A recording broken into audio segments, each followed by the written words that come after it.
Bismillahirrahmanirrahim. Assalamualaikum warahmatullahi wabarakatuh.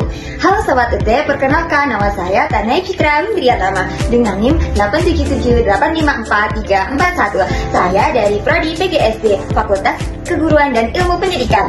Saya dari UPBJJ Universitas Terbuka Purwokerto, Salut Dr. Sukirman, Banjarnegara.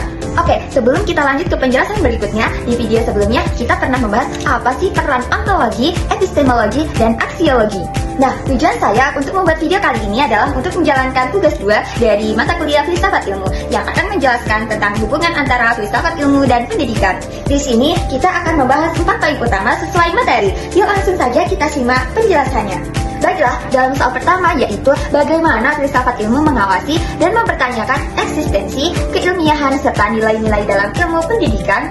Filsafat ilmu itu berperan sebagai landasan kritis dalam ilmu pendidikan dan memiliki 3 aspek utama, yaitu yang pertama, ontologi. Ontologi adalah cabang filsafat yang bertanya tentang apa hakikat keberadaan ilmu. Dalam pendidikan, ontologi bertanya, apa sebenarnya pembelajaran ini? Atau apa sebenarnya mengajar itu? Atau apa sebenarnya tujuan pendidikan itu? Kalau kita tidak memahami ontologi, kita bisa saja mengejar materi, tetapi belum paham arti dan tujuan sebenarnya dari proses belajar itu sendiri.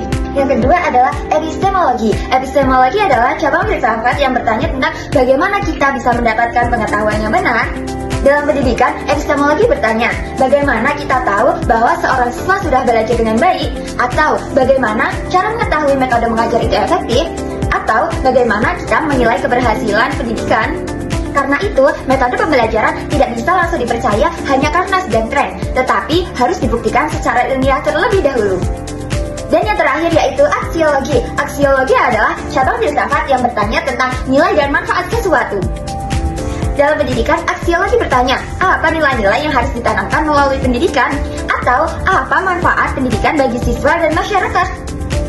Jadi, pendidikan bukan hanya soal tentang ilmu, tetapi juga membentuk sikap dan watak yang baik. Nah, melalui 3 pertanyaan tersebut, filsafat ilmu membantu pendidikan memiliki arah yang jelas. Karena itu, setiap kebijakan, kurikulum, dan metode mengajar perlu memiliki dasar yang kuat agar tujuan pendidikan tidak melenceng. Kemudian soal nomor 2, yaitu bagaimana pendidikan yang bernilai dan bermakna turut memperkuat perkembangan filsafat ilmu. Ya, pendidikan yang bermakna punya peran penting dalam perkembangan filsafat ilmu karena membantu seseorang belajar berpikir kritis dan memahami ilmu secara lebih mendalam. Dalam filsafat ilmu, pendidikan bukan hanya tentang menyampaikan pengetahuan, tetapi juga mengajar siswa untuk memahami makna, tujuan, dan manfaat dari ilmu yang dipelajari. Pendidikan bermakna juga mendorong siswa untuk berpikir tentang asal ilmu, cara memperoleh ilmu, dan bagaimana ilmu digunakan dalam kehidupan. Dari proses tersebut, siswa bisa memahami aspek ontologi, epistemologi, dan aksiologi dalam ilmu pengetahuan. Jadi, filsafat ilmu dan pendidikan saling mendukung satu sama lain. Kemudian soal yang ketiga, mengapa filsafat ilmu disebut sebagai pisau analisis, ontologi, epistemologi, dan aksiologi dalam membedah persoalan pendidikan?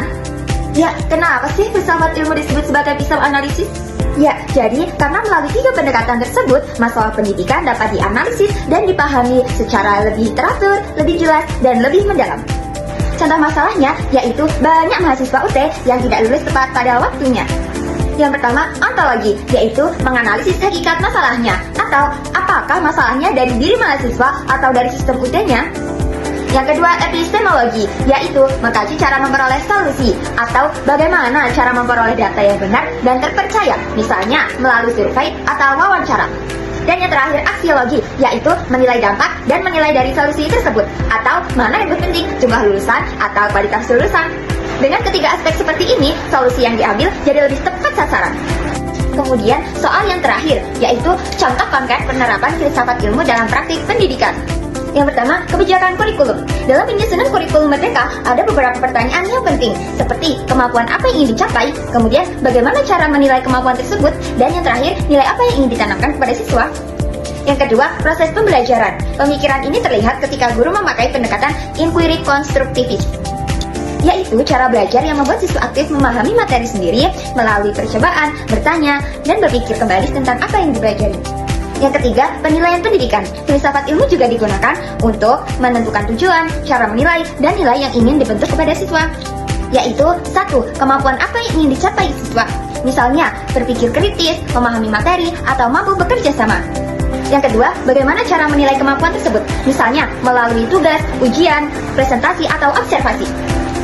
ketiga, nilai apa yang ingin ditanamkan? Seperti kejujuran, tanggung jawab, disiplin, dan saling menghargai orang lain. Berikut kesimpulannya. Jadi, filsafat ilmu dan pendidikan memiliki hubungan yang saling berkaitan. Filsafat ilmu membantu memberi dasar dan tujuan, sedangkan pendidikan menjalankannya dalam praktik. Dalam memahami filsafat ilmu, seorang pendidik tidak hanya memahami materi yang diajarkan, tetapi juga alasan dan cara menilai keberhasilannya. Demikian penjelasan yang dapat saya sampaikan, semoga bisa menambah pemahaman dan bermanfaat bagi kita semua. Sampai ketemu di penjelasan berikutnya. Apabila ada salah kata atau salah makna, saya mohon maaf yang sebesar-besarnya. Billahi taufiq wal hidayah. Wassalamualaikum warahmatullahi wabarakatuh.